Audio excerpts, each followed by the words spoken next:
Olá, meus queridos, sejam muito bem-vindos a mais uma aula de Direito Penal. Na nossa aula passada, nós iniciamos o estudo do fato típico e naquela oportunidade nós esgotamos tudo o que tínhamos para estudar sobre conduta. Falamos sobre teorias da ação, falamos sobre os defeitos no dolo, lembra que são os erros de tipo, tá bem? Falamos também sobre os crimes omissivos que, muito embora estejam previstos no artigo que trata do nexo de causalidade, a rigor devem ser estudados dentro das formas de manifestação da conduta.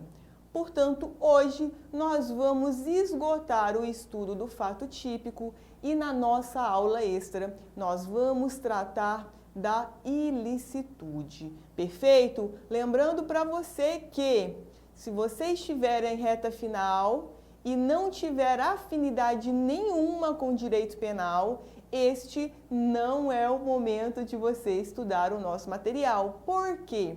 Direito penal, especialmente a parte que nós estamos estudando, é extremamente complexo, de modo que não dá para o aluno em 4, 5, 6 semanas tentar aprender essa teoria para poder aplicar na parte especial. Porque veja, não basta você saber a parte especial de direito penal. Crimes contra a pessoa, ok? Crimes contra o patrimônio, crimes contra a administração pública, porque em sua maior parte a FGV cobra o conhecimento da parte especial atrelado com a parte geral. Perfeito? Então veja que hoje, já dando continuidade, portanto, à nossa aula anterior, nós vamos falar sobre o resultado. Perfeito? Vimos que quando nós tratamos dos crimes materiais,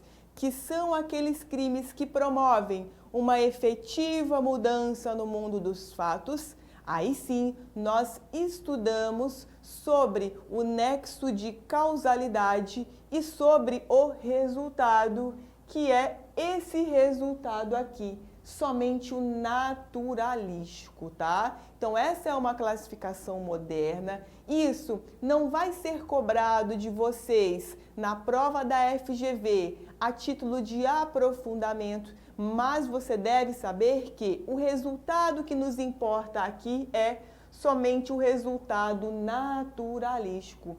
Justamente por isso, nós dizemos e nós tratamos o resultado somente quando se cuidar de crimes materiais ou crimes formais, lembra da aula passada?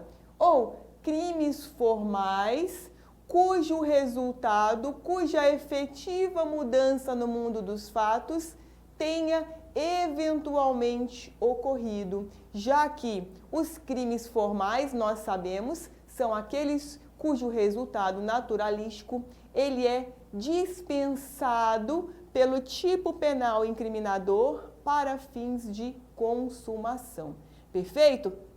Então, leia-se aqui. Laila, o que é esse resultado dentro do fato típico? Ora, o resultado dentro do fato típico é o resultado naturalístico, perfeito? Agora, o que realmente nos importa e que será objeto de estudo na próxima meia hora, nos próximos 40 minutos, é, sem dúvidas, o nexo de causalidade. Então, você já sabe agora que o artigo 13, ele é um artigo meio bizarro, porque ele trata no caput e no parágrafo 1º, realmente, situações sobre relação de causalidade, mas no parágrafo 2º, ele trata dos crimes omissivos impróprios, aquele nos quais existe a figura do garantidor e que, portanto, nós já falamos na aula passada, tá? O nexo de causalidade, ele é previsto lá no artigo 13 do Código Penal. Veja,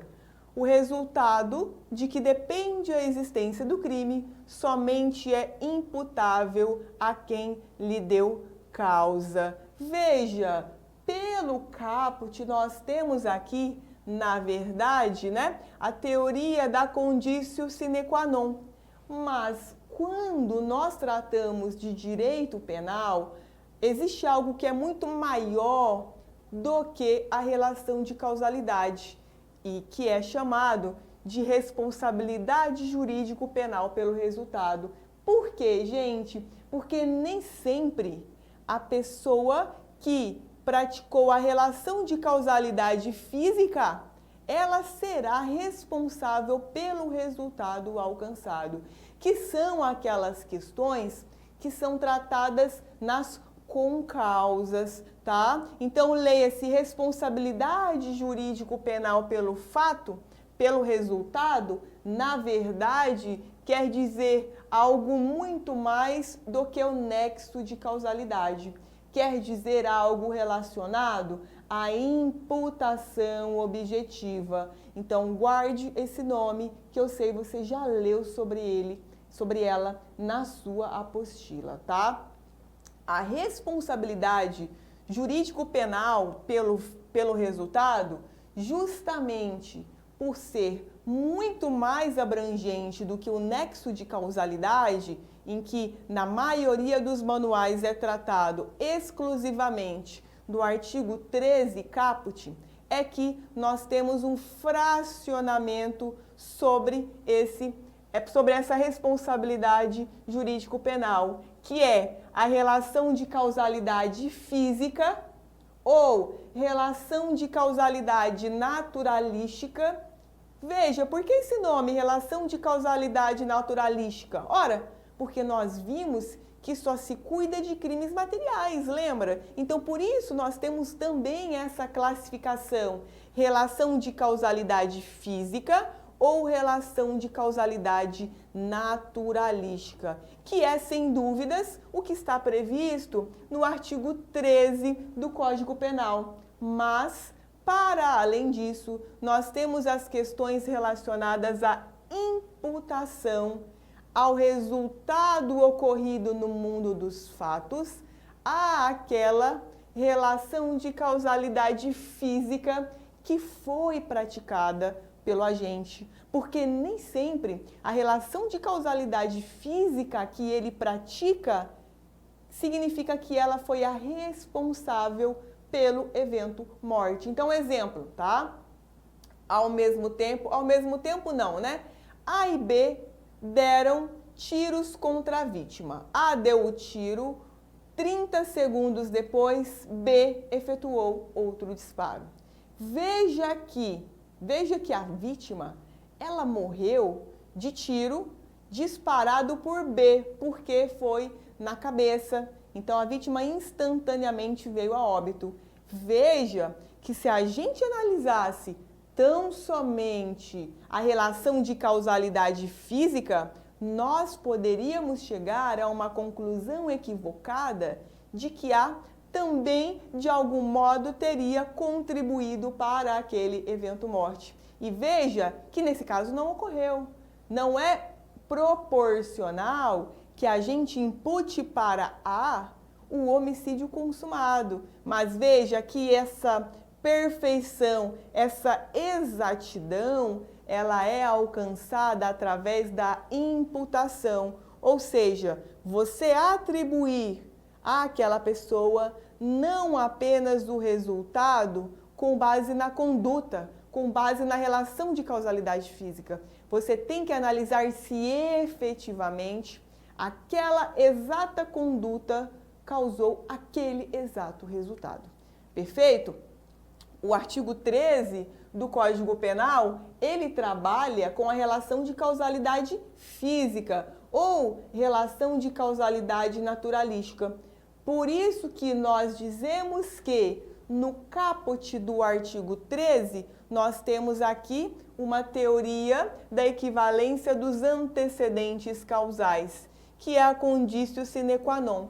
Então, você que está com o seu vadimeco acompanhando a aula e que com certeza vai fazer direito penal na segunda fase, você vai escrever aí no caput a teoria. Teoria da equivalência dos antecedentes causais. Porque, veja, a relação de causalidade física, ela considera qualquer condição que contribua para aquele resultado como causa. E essa relação de causalidade, a gente vai ver que na prática comete muitos erros, muitas injustiças, porque se nós formos analisar pelo prisma exclusivo do caput, nós poderíamos regressar ao infinito, porque de alguma forma tudo foi causa para aquele resultado, desde a fábrica que fabricou a arma até o vendedor que vendeu a arma para o autor do fato que comprou a arma e matou a vítima através do disparo.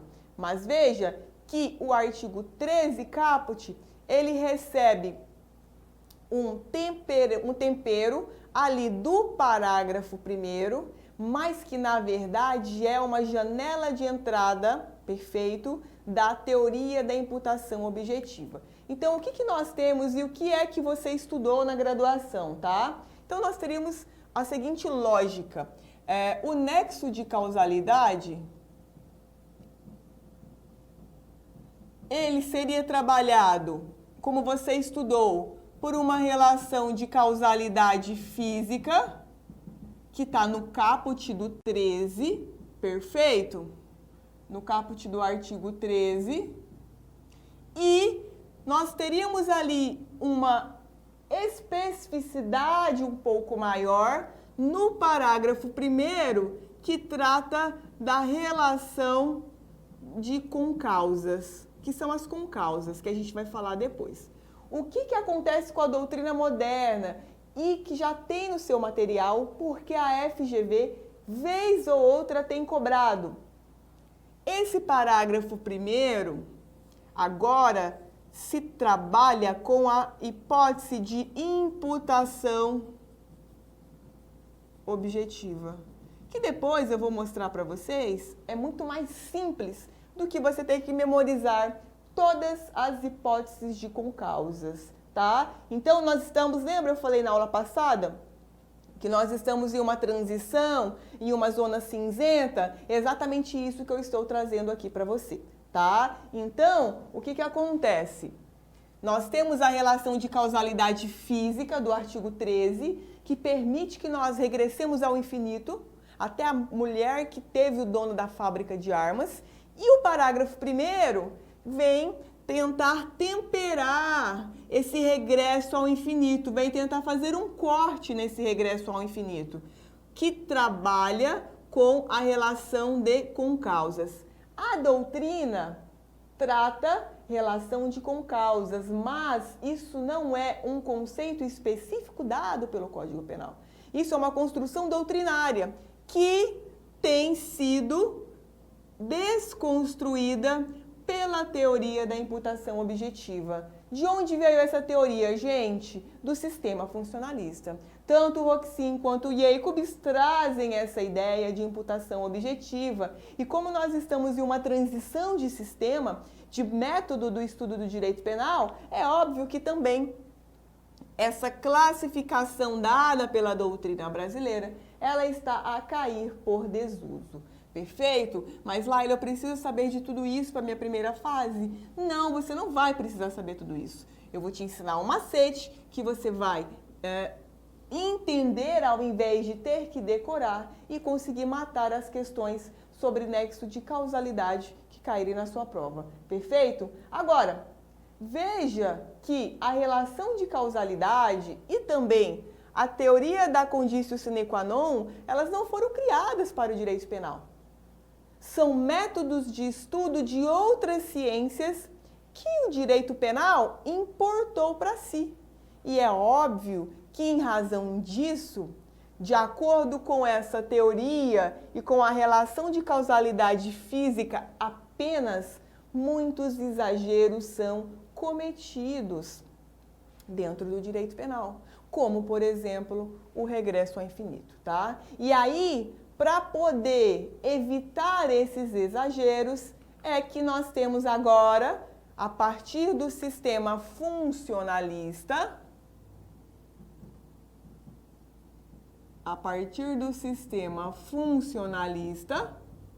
a teoria da imputação objetiva, tá? Só que a nossa teoria da imputação objetiva aqui é a teoria da imputação tratada pelo Roxin, que é o doutrinador alemão que possui uma maior aceitação no nosso sistema. Perfeito? E aí veja, onde é que está essa teoria? Parágrafo 1º. A superveniência de causa relativamente independente exclui a imputação. Imputação de onde, Laila? Imputação objetiva. Quando ela por si só produziu o resultado. Os fatos anteriores, entretanto, imputam-se a quem os praticou. Então veja que aquela classificação de concausas é algo criado pela doutrina. Não é algo trazido de forma conceitual pelo Código Penal. Então, por isso que a doutrina moderna agora trabalha com a lógica da imputação objetiva, tá? E aí, essa imputação objetiva, pela doutrina antiga, pela doutrina brasileira, a doutrina que você estudou na graduação, ela trabalha com a lógica das concausas. Então, Laila, recapitula para mim que eu tô meio confuso. Fácil, tá? Doutrina brasileira versus sistema funcionalista, que é o que está arrebentando hoje no Brasil, tá? Aqui nós trabalhamos com relação de causalidade física, que é o artigo 13 caput, mais imputação. Mais imputação. O que você aprendeu na graduação? Com causas absolutamente independentes e relativamente independentes. Você lembra disso? Então veja que a gente vai memorizar, não, pelo amor de Deus, que a gente vai relembrar rapidamente o que você estudou na sua apostila, tá? Então olha lá. Então nós teríamos concausas, lembra? Absolutamente independentes. Ora, se ela é absolutamente independente, significa que ela por si só produziu o resultado perfeito. Significa dizer que ela não precisa de nenhuma outra concausa para atingir o resultado previsto no tipo penal incriminador. Essas concausas, que na verdade significam mais de uma relação de causalidade física contribuindo para o resultado, o que é a morte? Veja, mais de uma relação de causalidade física contribuindo para o evento morte, veja que elas, de acordo com a classificação, tá? Porque isso só serve para cair em prova, elas podem ser pré-existentes, podem ocorrer ao mesmo tempo ou podem ocorrer de forma superveniente. Como assim, Laila? Fácil. Ora, eu posso ter duas concausas que ao mesmo tempo atingiram o resultado pretendido. Eu posso ter uma concausa que chegou depois, mas ela é responsável pelo efetivo resultado.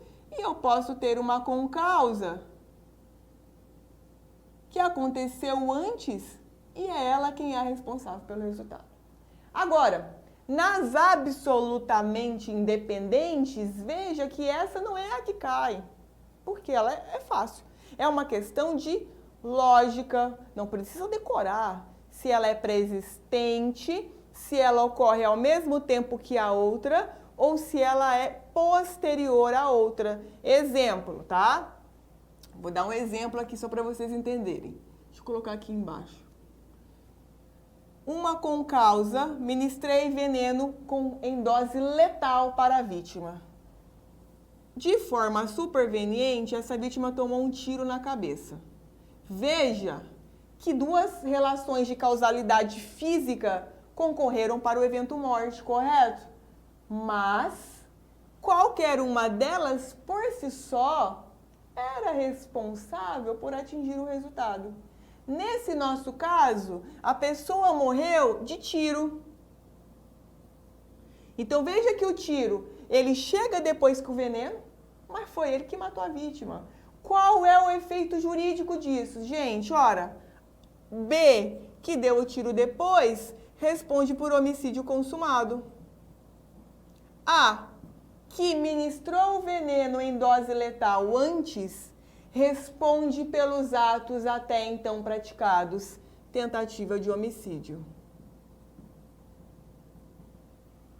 Veja que nas concausas absolutamente independentes, elas são autônomas com relação a uma outra. Elas por si só são capazes de produzir o resultado. Não importa se elas aconteceram ao mesmo tempo, não importa se elas aconteceram uma primeiro e depois a outra. Sempre você vai buscar na questão a seguinte pergunta: morreu de quê? Morreu de tiro? Então quem deu o tiro responde pela forma consumada. Quem ministrou o veneno responde pela forma atentada. Ah não, Laila, morreu de veneno. Morreu de veneno? Então quem deu o tiro vai responder pelo quê? Tentativa. E quem ministrou o veneno? Homicídio consumado. Então nas concausas absolutamente independentes, você vai sempre buscar qual é o resultado final do seu problema. O resultado final vai ser atribuído a quem deu causa. Quando aquela causa sozinha conseguiu produzir o resultado que ocorreu no mundo dos fatos, tá? Essa é a lógica das concausas absolutamente independentes. Por outro lado, nós temos as concausas relativamente independentes.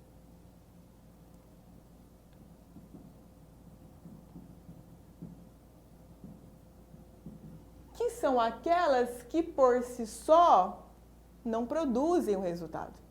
Ou seja, uma depende da outra. Há uma soma de relações de causalidades físicas. Exemplo clássico que cai em prova. Com causa pré-existente, a pessoa ela é hemofílica. Ou seja, um corte na mão mata essa pessoa, tá? A outra com causa que ocorreu depois, porque ela sempre vai ser superveniente se uma é pré-existente. Facada na mão. Veja, aqui A... Ah, não, né? Desculpa. Aqui A deu a facada na mão. A pessoa morreu. Veja. Hemofilia por si só mata? Não. A pessoa é hemofílica, a pessoa é diabética e isso por si só não mata. Mas, por outro lado, quando eu agrego a hemofilia com uma facada na mão, veja que isso é capaz de matar o hemofílico. Por outro lado, uma facada na mão desferida em uma pessoa que não é hemofílica, ela não é capaz de matar essa pessoa. Mas, quando somadas, como nós vimos, são capazes de produzir resultado. Veja que são relativamente independentes porque uma necessita da outra para a produção do resultado final. Então, por uma questão lógica, veja que, nesse caso, A responde pelo crime na sua forma consumada, tá? Então, essas concausas, elas podem ocorrer de forma pré-existente, de forma concomitante e de forma superveniente, tá? O problema que reside na sua prova e que eles sempre cobram são as relativamente independentes supervenientes. Então, eu vou te dar um exemplo. Eu tenho uma concausa, vamos pegar lá um tiro. E aí, veja, eu tenho uma concausa superveniente. Vamos lá. Acidente na ambulância. São os clássicos, né?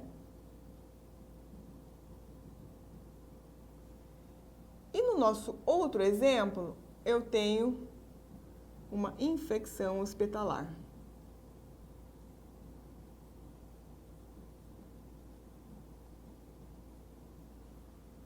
Aqui são dois desdobramentos de relação de causalidade, tá? Então, perceba. Bom, eu dei um tiro na pessoa, sei lá, um tiro no peito, no peitoral, tá? Veja, durante o trânsito, a ambulância colidiu, capotou e a pessoa morreu. A primeira coisa que você vai se perguntar na superveniente, morreu de quê? Morreu de tiro ou morreu de traumatismo craniano? Laila, morreu de traumatismo craniano. Veja que essa concausa superveniente, ela não está dentro do desdobramento normal, causal do tiro. É algo que não tem nada a ver com tiro. Veja que nesse caso, não tem como a gente atribuir para a pessoa do tiro o homicídio consumado, porque a morte foi por traumatismo craniano. Por outro lado, no nosso segundo exemplo, a pessoa toma um tiro, ela vai para o hospital e lá chegando, ela morre de infecção hospitalar. Veja, infecção hospitalar por si só, ela produziria o resultado? Não tem como eu ter uma... É muito difícil chegar no hospital e pegar uma infecção e morrer. Geralmente eu tenho um ferimento, alguma coisa ocorre, eu já estou debilitada e eu pego essa infecção. Então veja que a infecção por si só não ia matar a pessoa. Tanto que você vai no hospital visitar o paciente, você não pega infecção. Correto? Eu preciso de uma outra causa para que essa infecção ela consiga atingir a vítima. Perfeito. Veja que a infecção hospitalar, dentro de uma lógica, você acha que ela está dentro do desdobramento do tiro? Claro que sim. Está dentro do desdobramento do tiro. Aqui, nesse caso, portanto, essa concausa superveniente, ela vai sim se somar ao tiro e ocasionar a responsabilização por homicídio consumado. Nesse caso, sim. Tá? Laila, não entendi nada, meu Deus. Calma, vou te dar as duas hipóteses que a FGV sempre cobra. Não só a FGV, qualquer banca examinadora de concurso, tá? Veja, sempre que você tiver na sua prova exemplo de ambulância, exemplo de fogo no hospital, exemplo de desabamento do teto do hospital no paciente, sempre que você lê o enunciado e perceber que é um trem tão bizarro, assim, um trem fora de um acontecimento completamente desvinculado do evento, ou da facada, ou do tiro, você vai imputar para a pessoa do tiro ou para a pessoa da facada tão somente os atos até então praticados, ou seja, tentativa. Sempre, tá? Sempre. Sempre que no enunciado houver uma morte bizarra, que não tem nada a ver com tiro, não tem nada a ver com a facada, pode marcar tranquilo que a pessoa do tiro, a pessoa da facada responde por tentativa. Perfeito? Agora, se o evento morte, você consegue perceber uma relação com a outra relação de causalidade física, eles vão se somar e a pessoa vai sim responder pelo resultado na sua forma consumada. Perfeito? Então, essa classificação que tem aí, pré-existente, concomitante, superveniente, se você entender a lógica, você não vai precisar memorizar. Então, para a doutrina brasileira, que está sendo superada por uma doutrina brasileira moderna, então a gente teria relação de causalidade física, artigo 13 caput, mais relação das concausas. absolutamente independentes ou relativamente independentes, tá? Isso é o que você aprendeu na sua graduação. Maravilha? Laila, onde que está isso? Parágrafo 1º do artigo 13. Mas veja que não existe esse nome lá. Não é um conceito trazido pelo Código Penal. Não é uma teoria que o Código Penal falou, olha, vamos aplicar essa teoria nesse artigo. Por isso, nós estamos alterando para uma outra aplicação doutrinária. Tudo bem? Beleza. Agora, e na modernidade? Laila, eu sou moderna, eu quero saber, porque isso vai me ajudar na segunda fase de penal, com certeza. Nós temos a imputação objetiva.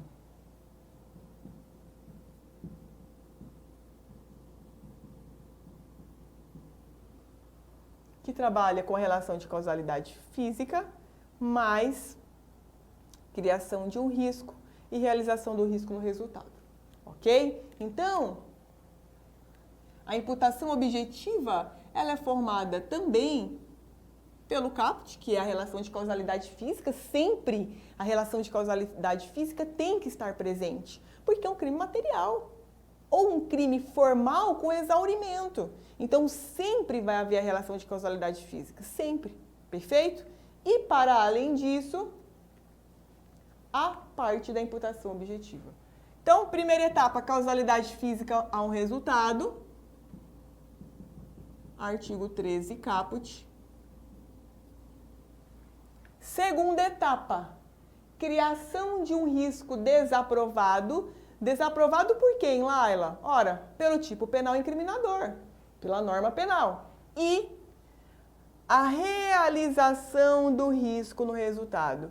Então, aquela parte que você tem que decorar das relações de concausas absolutamente independentes ou relativamente independentes, ao invés de ter que decorar essa classificação, você vai trabalhar com essa lógica aqui. Então, vou dar um exemplo para você. Ver o quanto é mais fácil do que você ter que decorar aquelas merda ali de relação de concausas, tá? Então, olha lá. Vamos pegar os mesmíssimos exemplos da ambulância para você entender. De acordo com o Roxin. Então, veja, tá? Tiro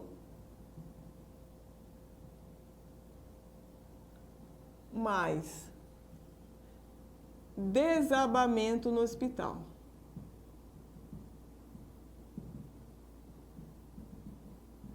Igual morte. Então, só levou um tiro no braço, foi para o hospital, houve um desabamento, a pessoa morreu soterrada. Ponto. Tá? A primeira coisa que você vai procurar, morreu de quê? Morreu de quê?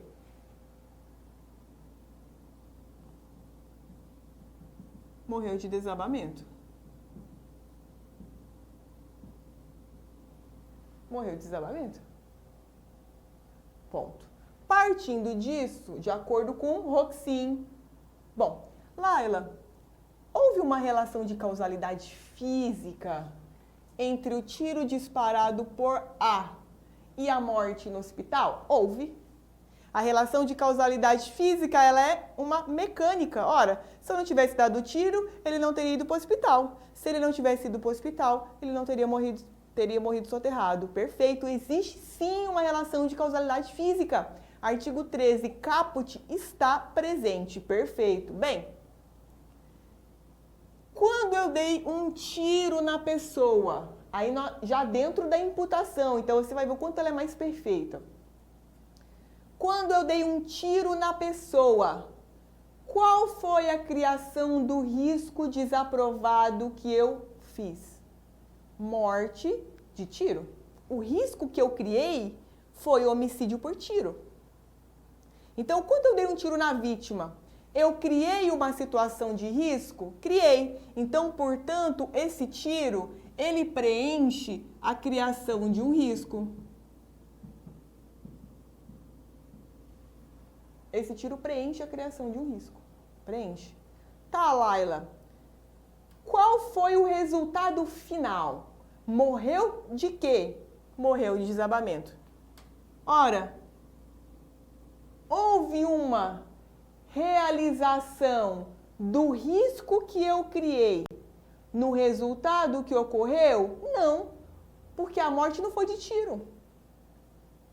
A morte foi de soterramento. Então, nesse caso, muito embora eu tenha criado um risco de morte por tiro, eu não realizei o risco que eu criei no resultado efetivo, porque o resultado efetivo que ocorreu está fora do risco de tiro. Está fora, veja, está fora do desdobramento normal, causal da primeira concausa. Está fora, então isso na verdade é o quê? Uma concausa relativamente independente, superveniente. Qual é o efeito, Laila? Ora, sempre que o agente criar uma situação de risco, mas ele não realizar o risco no resultado, que também é chamado de materialização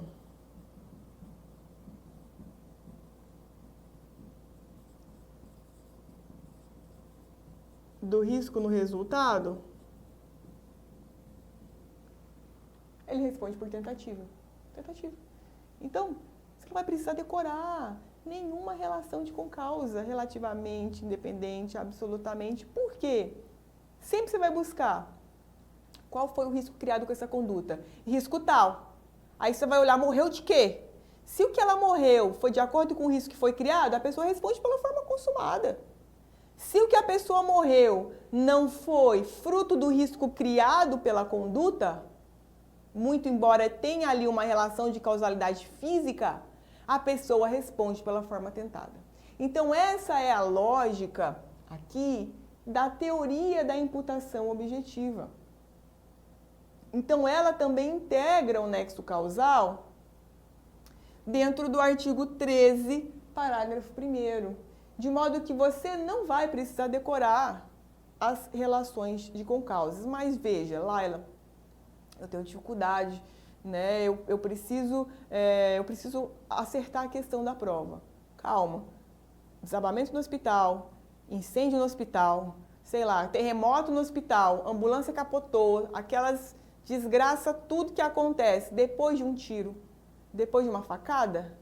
Veja, se estiver muito fora da lógica do tiro, da lógica da facada, pode ir sem medo. Tentativa para a pessoa que deu o tiro ou a facada. Perfeito? Não tem como haver aí uma imputação de homicídio na forma consumada. Essa é a lógica e esse raciocínio você vai aplicar também para as concausas absolutamente independentes. Claro, é muito simples. Ora, eu tenho lá, vou pegar um exemplo das absolutamente independentes, tá? Que são as mais fáceis, mas só para você ver, entender que a teoria é muito mais tranquila se você entendê-la do que ter que decorar essa classificação. Então, vamos lá. Um veneno com dose letal. Um tiro na cabeça. Primeira coisa que você vai perguntar, tá? Houve relação de causalidade física? Sempre vai ter, porque é crime material. Então, essa vai ter sempre. Tá. Morreu de quê, Laila? Primeira coisa, sempre. Morreu de quê? Meu Deus, morreu como? Bom, morreu envenenado. Então, quando eu apliquei o veneno, qual foi o risco que eu criei para a vítima? Morte por envenenamento. Ela morreu? Morreu. Homicídio consumado para mim. Quando eu dei o tiro na direção da cabeça da vítima e acertou a cabeça, qual foi o risco que eu criei para a vítima? Morte por tiro na cabeça. Morreu de quê, Laila? Morreu envenenada. Não tem lógica responder por homicídio consumado. Então, para mim, do tiro, tentativa de homicídio. Porque, veja, o risco que eu criei com um tiro na cabeça, ele não materializou no resultado morte. Ele não realizou-se no resultado. Então, sempre, nesse caso, haverá uma responsabilização jurídico-penal pela tentativa. Perfeito? Então, com relação ao nexo de causalidade, o mais importante era isso que nós tínhamos que estudar, tá? Como eu disse para vocês sobre o nexo causal nos crimes omissivos, a gente tem aqui, né, uma ausência de causalidade física. Quando a gente trata do crime omissivo impróprio, qual é a lógica que nós temos? Omissivo impróprio, a gente já sabe que é uma ficção, perfeito. E o omissivo próprio? A mesma coisa, não tem relação de causalidade física. Por exemplo, a pessoa está lá, foi atropelada. Aí você chega lá, olha para a cara dela e não presta socorro. Existe uma relação de causalidade física sua? Nenhuma, você não deu causa ao acidente. O crime é um omissivo puro, é um crime omissivo próprio. Então veja que nesse caso não existe relação de causalidade física em crime omissivo. Porque os crimes omissivos, eles são essencialmente ficção jurídica. Nós trabalhamos aqui com a lógica de normatividade. Então, nos crimes omissivos, nós não temos a adoção da teoria dos antecedentes causais, que está lá no artigo 13. Nós não temos. Por isso, nós chamamos de nexo causal normativo, que é aquele normativo, aquele fictício, aquele nexo criado pela norma penal para que eu possa imputar a alguém a prática daquele crime de omissão de socorro, por exemplo.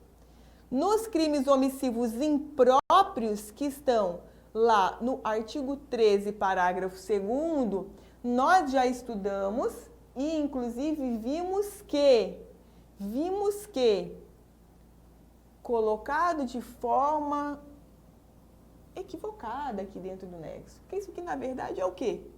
É uma forma de manifestação da conduta.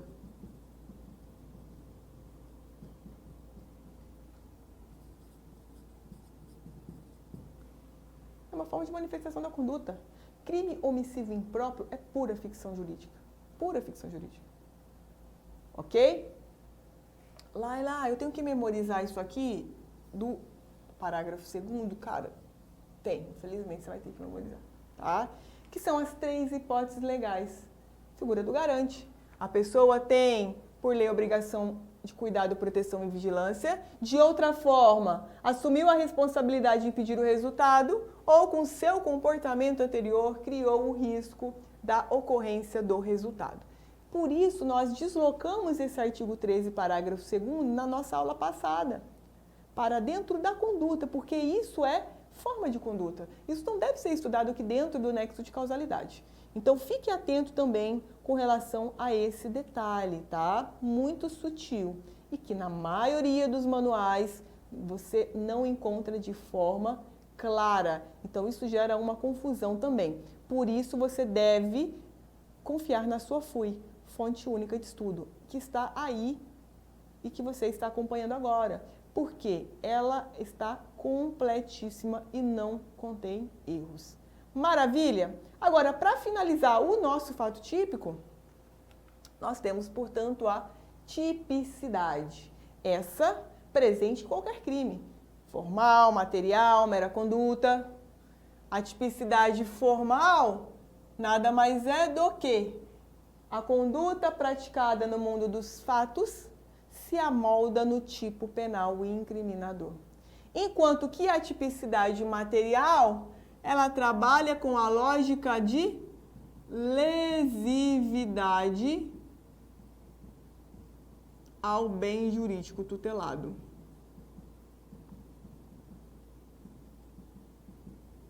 Nós vimos na aula 1 sobre o princípio da insignificância que, por força desse princípio, que é uma criação do Roxin, nós modificamos a classificação dessa tipicidade. Porque antigamente, nós não tínhamos essa subdivisão, era só tipicidade. E aí você conceituava como sendo a conduta praticada no mundo dos fatos se amolda ao tipo penal incriminador. Ponto. Isso é tipicidade. Com o advento do princípio da insignificância, o que foi feito? Uma subdivisão com base na lógica do Roxin, no sentido de que a tipicidade formal seria a classificação, a conceituação antiga, enquanto que a material estaria relacionada com a efetiva lesão ao bem jurídico tutelado, que são os requisitos né, objetivos e subjetivos que nós vimos lá na aula 1. Por isso que o princípio da insignificância, ele reflete dentro dessa tipicidade. E aí, quando ele preenche seus requisitos, ele quebra a tipicidade material. Logo, por essa razão, então, nós dizemos que o fato ele é atípico. Por quê? Se ele não preenche a tipicidade material, que é a espécie, ele não vai preencher o gênero, que é a tipicidade. Se eu não preencho a tipicidade, eu não tenho um elemento do fato típico, que é conduta, resultado, nexo e tipicidade. Eu quebro a tipicidade. Eu quebrando a tipicidade, por isso eu digo que o fato ele é atípico, por força da aplicação do princípio da insignificância. Tudo bem? Com essas considerações, portanto, a gente finaliza os principais aspectos do fato típico, tá? E aí, nós vamos fazer um corte na aula de agora, embora a apostila tenha também a ilicitude, e aí na aula extra eu vou tratar, portanto, da ilicitude, das causas excludentes da ilicitude, para ficar mais didático. Tudo bem? Então, dê uma segurada na cadeira, porque ainda não acabou, tá? Vai lá, pega um cafezinho, retorna, que nós já vamos dar sequência para o estudo da ilicitude. Espero que vocês tenham gostado e até daqui a pouco.